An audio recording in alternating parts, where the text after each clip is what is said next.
When Stanley came to a set of 2 open doors, he entered the door on his left. This was not the correct way to the meeting room, and Stanley knew it perfectly well. Perhaps he wanted to stop by the employee lounge first, just to admire it. Ah, yes, truly a room worth admiring. It had really been worth the detour after all, just to spend a few moments here in this immaculate, beautifully constructed room. Stanley simply stood here, drinking it all in.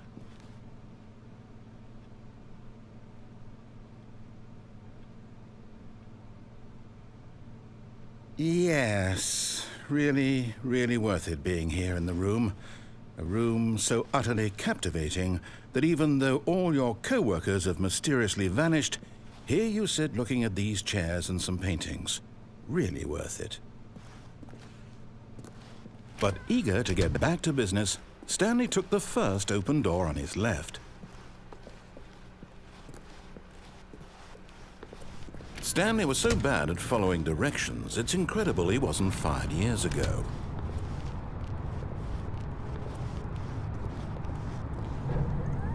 Look, Stanley, I think perhaps we've gotten off on the wrong foot here. I'm not your enemy, really, I'm not. I realize that investing your trust in someone else can be difficult, but the fact is that the story has been about nothing but you all this time. There's someone you've been neglecting, Stanley. Someone you've forgotten about. Please, stop trying to make every decision by yourself. Now, I'm not asking for me, I'm asking for her. This is it, Stanley. Your chance to redeem yourself, to put your work aside, to let her back into your life. She's been waiting.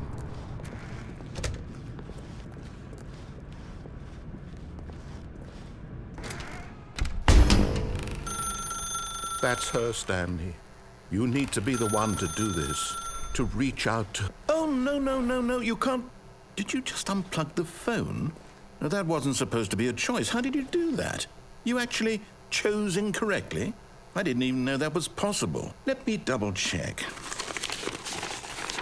No, it's definitely here, clear as day. Stanley picks up the phone. He's taken to his apartment where he finds his wife, and the two pledge themselves to one another. Music comes in, fade to white, roll credits. Not picking up the phone is actually somehow an incorrect course of action. How is that even possible? None of these decisions were supposed to mean anything. I don't understand. How on earth are you making meaningful choices? What did you... Wait a second. Did I just see... No, that's not possible. I can't believe it. How had I not noticed it sooner? You're not Stanley. You're a real person. I can't believe I was so mistaken. This is why you've been able to make correct and incorrect choices. And to think I've been letting you run around in this game for so long. If you'd made any more wrong choices, you might have negated it entirely. It's as though you completely ignored even the most basic safety protocol for real-world decision-making. Or did you not grasp the severity of the situation? Well, I won't have that kind of risk on my watch. I'm going to stop the game for a moment so we can educate you properly on safe decision-making in the real world. Please observe this helpful instructional video. Choice. It's the best part of being a real person, but if used incorrectly can also be the most dangerous. For example, in this scenario, a hypothetical real person named Stephen has a choice. He could spend years helping improve the quality of life for citizens of impoverished third world nations. Or he could systematically set fire to every orphan living in a 30-kilometer radius of his house. Which choice would you make?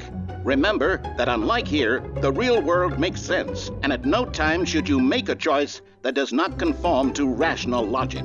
If you find yourself speaking with a person who does not make sense, in all likelihood, that person is not real. Allow the person to finish their thought, then provide an excuse why you cannot continue talking. Turn to a partner and practice saying, "My goodness, is it 4:30? I'm supposed to be having a back, sack, and crack."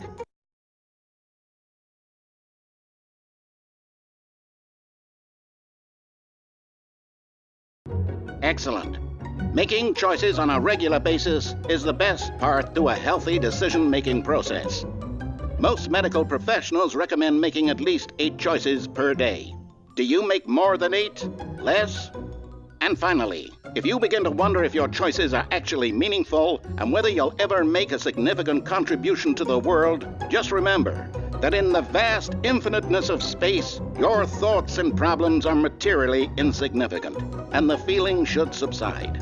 At this time, your instructor will guide you in an exercise to test and reinforce the material covered in this video. Welcome back. You may have noticed that this room has begun to deteriorate as a result of narrative contradiction.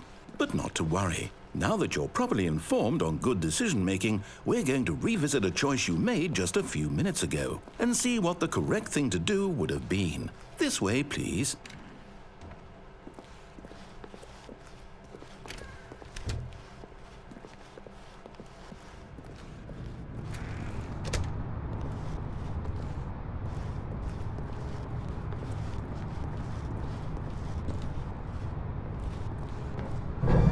Now that we know your choices are meaningful, we can't have you jumping off the platform and dying.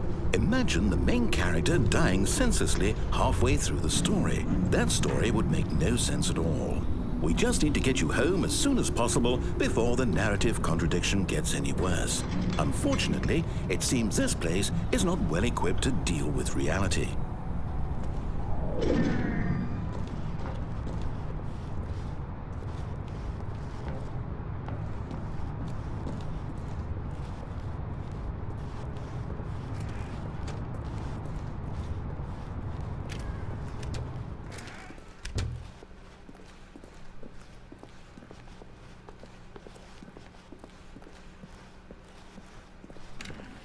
Almost there. You'll take the door on the left, back to the correct ending, the story will have resolution once again, and you'll be home free in the real world.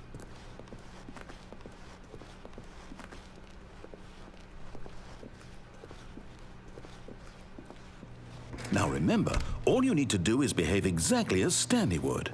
That means choosing responsibly and always putting the story first. I'm quite sure you'll be up to the task. Just follow my lead and you'll be fine. All right.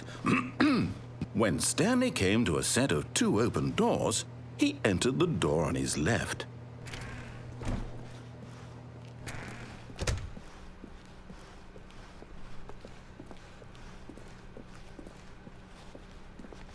Yet there was not a single person here either. Feeling a wave of disbelief, Stanley decided to go up to his boss's office, hoping he might find an answer there.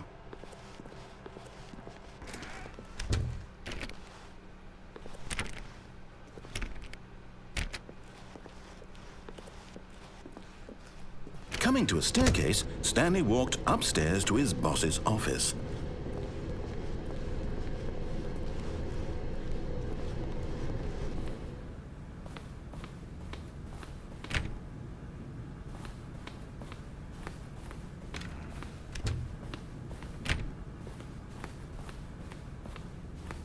Stepping inside his manager's office, Stanley was once again stunned to discover not an indication of any human life. Shocked, unraveled, Stanley wondered in disbelief who orchestrated this, until he saw the door with a voice receiver next to it. Surely behind this door lay all the answers to his questions. And beyond all probability, he knew the passcode. He had seen it on his boss's computer just last week. Night Shark 115. Was this the code to open the door? Would it still work? There was only one way to find out. Stanley had been trained never to speak up, but now he would draw from within himself the courage to face the unknown. He drew a sharp breath and then spoke the code.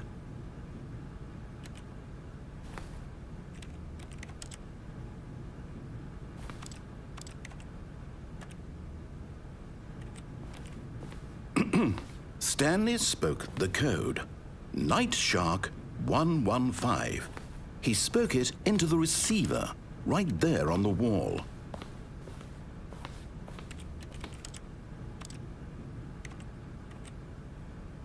I'm sorry, is there a problem? You didn't mishear me, did you? Please speak the code into the receiver.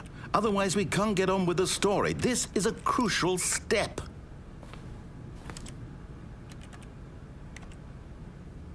Okay, fine, you're not going to do it, but you know what? It's pretty humiliating to bring you this far, only for you to suddenly decide you have better things to do. I asked you for this one single thing, for your respect. The kind of respect Stanley shows for his choices. He knows what it means to take a story seriously. If you didn't want to see what I had to show you, then why did you come here? You had a choice, you know. You could have gone through the door on the right. You could have done whatever the hell you wanted over there. Why did you come this way? Speak. Say something to me. Explain yourself, you coward. Behave exactly as Stanley would.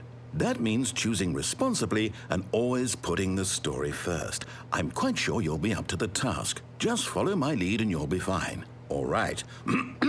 When Stanley came to a set of 2 open doors, he entered the door on his left.